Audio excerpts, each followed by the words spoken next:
akan mengerjakan job sheet kedua dari Pak Wiko, mata kuliah basic maintenance ya teman-teman.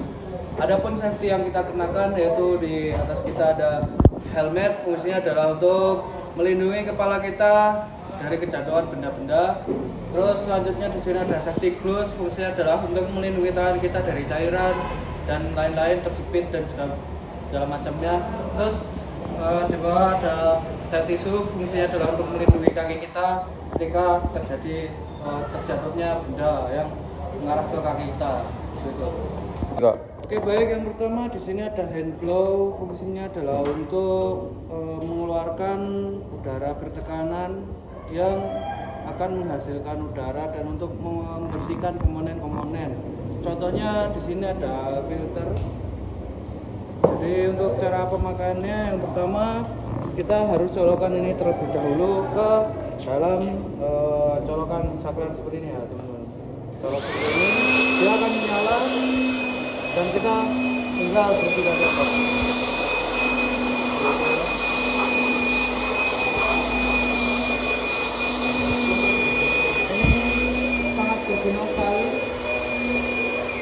Berguna sekali untuk mengganti kompresor yang biasa yang harus memerlukan tabung.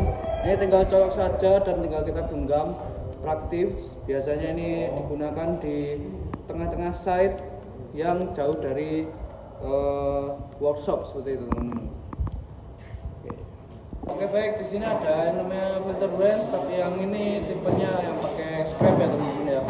Fungsinya adalah untuk membuka fuel filter atau oil filter ya teman-teman. Di sini kita menggunakan contoh ini filter oil. Cara pemakaian brush ini cukuplah simpel ya teman-teman. Untuk membuka kita pertama masukkan dulu seperti ini, kita masukkan ke dalam, lalu kita masukkan ke dalam sini, lalu kita tarik, lalu kita kencangkan. Ini udah terkunci, tinggal kita putar itu teman. Nah, begini. Nah, ini akan diputar. Itu teman-teman. 1, 2, 3. Oke baik, di sini ada push pull skala. Ya fungsinya adalah untuk membantu kita penyetelan V-belt dan membantu kita untuk mengetahui V-belt ini dalam keadaan standar atau sudah kendur. Nah, untuk cara pemakaiannya sebetulnya kita harus ada satu lagi vernier caliper. Jadi untuk cara pemakaiannya kita nyalakan, lalu kita ubah ke kilogram sini nih, ubah ke kilogram, lalu kita akan tekan ini sampai 6 kilo. Jika sudah 6 kilo, di sini akan digunakan vernier caliper ukuran 10 mm ya teman-teman ya. Ini jika kita sudah menekan 6 kilo dan ternyata itu lebih dari 10 mm, maka bisa dibilang V-belt ini mengalami kekendoran. Kita bisa kencangkan melalui bolt ini, kita kendorkan, lalu kita tarik ke belakang, lalu kita kencangkan lagi. Ini selanjutnya di sini adalah hidrometer. Hidrometer fungsinya adalah untuk mengetahui air aki sehat atau tidak. Di sini ada beberapa warna, diantaranya ada hijau, putih, dan warna merah. Jika warna hijau berarti air aki di dalam tersebut kondisinya netral, baik, masih bisa digunakan. Dan untuk yang warna putih ini adalah batas normal air aki, dan yang merah ini menunjukkan aki itu sudah waktunya untuk diganti seperti itu. Lalu kita akan coba untuk mempraktekannya, yaitu caranya dengan memasukkan hidrometer ke dalam aki, lalu kita pencet sampai airnya naik.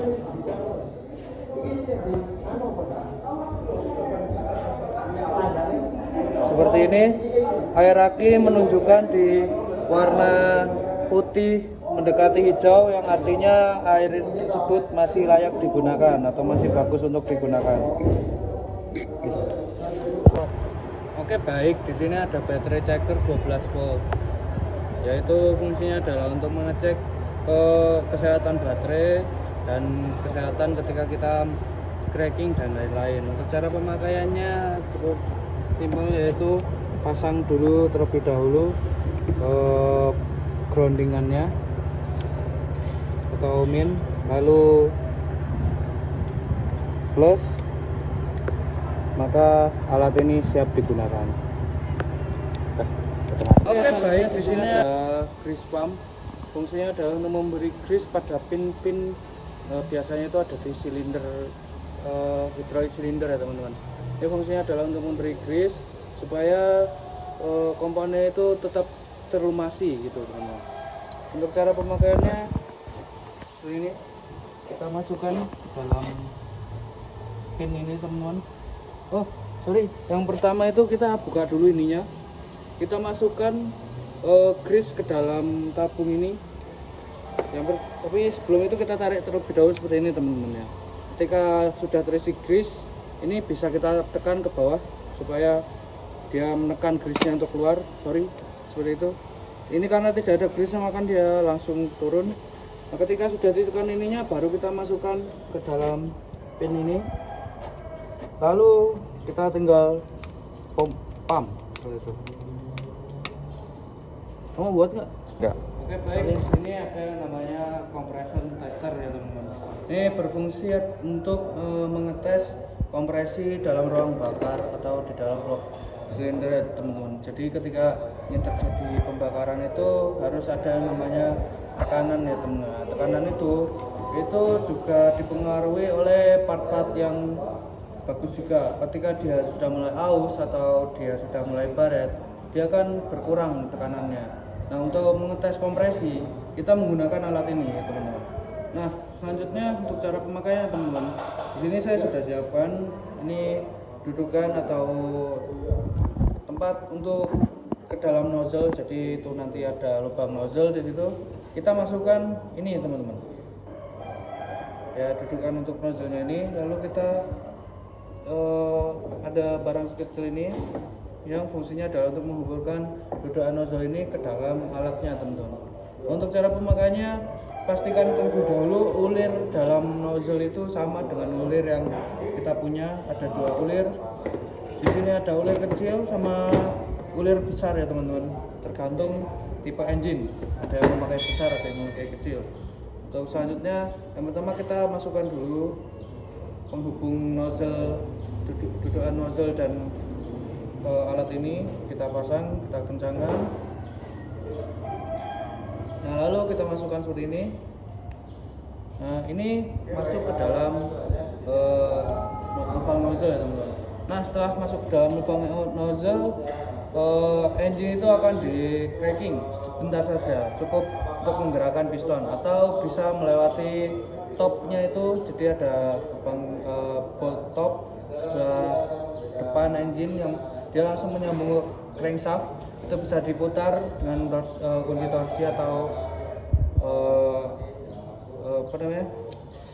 pipe wrench yang pokoknya yang panjang-panjang itu diputar sedikit saja supaya dia pistonnya bergerak dan itu akan menghasilkan kompresi.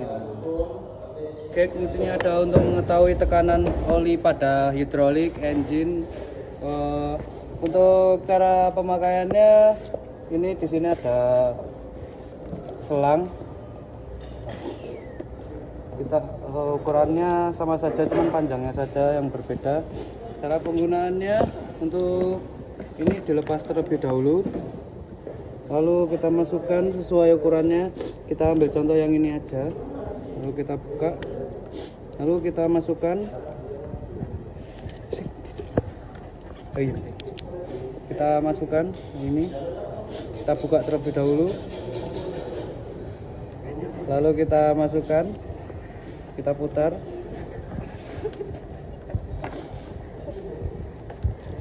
Jika sudah, yang satunya kita buka.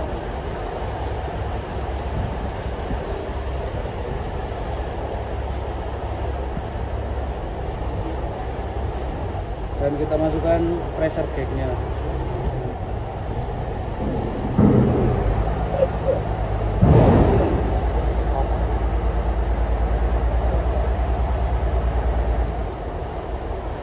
Lalu ini dimasukkan ke dalam hidrolik atau engine. Oke, baik, di sini ada Di sini ada yang namanya water pass, fungsinya adalah untuk membantu kita mengetahui kemiringan atau kelurusan suatu benda yang ingin kita kerjakan. Contoh ketika kita melakukan pengelasan untuk dudukan dan segala macam dan butuh presisi yang lurus, kita menggunakan yang tengah sini ya teman-teman. Di sini ada beberapa macam, itu sudut kemiringan. Di sini ada vertikal dan horizontal. Nah, habis ini untuk cara pemakaiannya, contoh kita membuat dudukan seperti ini ya teman-teman ya. Nah sini ya, ini harusnya lurus teman-teman. Kalau miring berarti itu ada bermasalah. Untuk cara mengetahuinya tinggal ditaruh saja seperti ini. Nah, untuk seperti ini berarti dia terjadi kemiringan sebelah kiri ya teman-teman. Harusnya dia lurus. Untuk di sini, nah terlihat sekali perbedaannya teman-teman. Berarti untuk yang sebelah sini itu mengalami kemiringan. Nah, di sini lumayan lurus. Seperti itu ya teman-teman ya.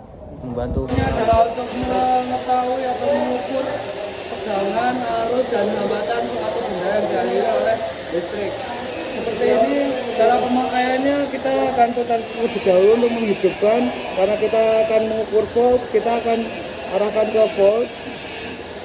Jika sudah, langsung saja kita akan mengukur aki lagi. Seperti ini untuk merah positif, hitam negatif. Kita pasangkan. Di sini ada alat yang namanya filler gauge. Filler gauge ini fungsinya adalah untuk membantu kita dalam penyetelan klep dan rocker arm. Cara pemakaiannya sangat simpel. Ketika kita ingin menggunakan jarak antara rocker arm dan klepnya itu contoh 70 mm, caranya kita masukkan kunci ukuran 14 ke dalam sini, lalu dan menggunakan hexagonal key. Untuk cara pemakaiannya adalah masukkan filler gauge ke dalam sini sampai dan putar kunci heksagonal ke kanan sampai filler gauge ini terasa kesat atau geraknya tidak bebas. Tapi jangan kok saya kayak seperti ini terlalu keroncangan sampai filler gauge ini tidak bisa bergerak. Kita pakai seperti ini, seperti ini ya kawan-kawan. Nah seperti ini satuan dapat, lalu kita tahan di sini. Untuk kunci heksagonalnya kita tahan dan ini kita kencangkan lagi. Oke baik, di sini ada yang namanya blue by checker, yaitu fungsinya adalah untuk mengetahui kebocoran di dalam ruang bakar dari ring piston atau dari klepnya. Jadi untuk cara penggunaannya itu tinggal masukkan saja ke selang breathernya, kita masukkan, lalu nanti ada selang di situ. Nah untuk hitungan ya itu menggunakan rumus P sama dengan rho dikali G dikali H ya. H itu adalah ketinggalan dari airnya. Lalu karena ini manual makanya kita menggunakan hitungan. Ada yang langsung gitu. Oke baik, di sini ada radiator cap tester. Fungsinya adalah untuk mengetahui adanya kebocoran atau tidak di dalam radiator cap atau di dalam radiatornya. Untuk cara pemakaiannya, pertama di sini udah ada radiator cap. Kita masukkan di dalam bidon ini, kita putar, lalu kita masukkan radiator cap tester ini juga. Ini itu ya. Ini jika sudah, kita masukkan ke dalam radiator testernya, nah, sampai bunyiting gitu ya teman-teman. Untuk selanjutnya kita pompa.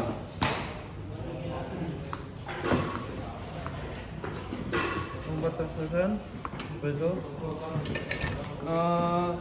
Dan jika sudah ini dia akan berhenti dan dia tidak akan turun seperti itu kalau tidak ada terjadi kebocoran. Sebelum membukanya, pencet terlebih dahulu ini ya teman-teman ya, pencet supaya mengeluarkan tekanan. Jika sudah, tinggal lepas. 3. Oke baik, di sini ada oil sampling tool.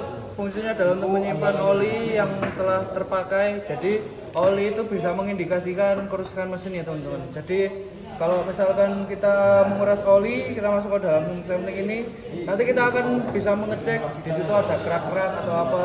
Contoh ketika oli itu sudah menjadi seperti lumpur, berarti oli itu sudah tidak diganti kurang lebih 10.000 jam ya teman-teman. Jadi dia akan menjadi lumpur teman-teman, bukan oli lagi. Dan itu bisa mengindikasikan bahwasannya pelumasan yang di dalam engine itu tidak terjadi sempurna, yang mengakibatkan bisa jadi engine itu sudah tidak layak pakai. Untuk memasukkan oil ke dalam botol tadi, kita memerlukan alat ini juga teman-teman. Ini masih satu kesatuan dalam oil sample tool. Jadi ini nanti akan dimasukkan ke oil pan. Jadi nanti kita masukkan ke dalam, lalu kita tarik. Nanti ini sifatnya seperti kalau ya teman-teman, suntikan ya teman-teman. Jadi ketika dia menghisap, dia akan menarik oli ke dalam. Ketika sudah, tinggal dimasukkan ke dalam botol yang tadi ya. Seperti itu. 3. Oke baik, di sini ada yang namanya water tester. Yang itu fungsinya adalah untuk mengetes pH air dalam cooling system ya teman-teman. Untuk cara pemakaiannya cukup simpel. Yang pertama kita nyalakan terlebih dahulu seperti ini, sudah nyala. Lalu kita buka, lalu kita masukkan ke dalam sumber air atau tank yang ada airnya. Harusnya di sini ada reservoir, tapi karena tidak ada, kita pakainya radiator. Kita masukkan saja, lalu akan terbaca. Di sini ada 7,60-an ya teman-teman. 7,60-an, yang artinya pH ini bagus ya. Untuk yang jelek itu dia di bawah 7 teman-teman, seperti itu. Ini ada infrared temperatur gun, fungsinya adalah untuk mengetahui suhu suatu benda atau suhu ruang ya teman-teman. Ini biasanya digunakan untuk mengukur suhu dalam engine, radiator dan lain-lain ya teman-teman. Nah untuk cara pemakaiannya simpel saja. Di sini ada laser, ini bagian engine ya teman-teman. Jadi di sini ada engine, terus kita tembak ini, ada laser yang keluar, lalu kita paskan, totalnya 29,0 derajat Celcius. Oke baik, mungkin itu saja dari saya. Assalamualaikum warahmatullahi wabarakatuh. Terima kasih telah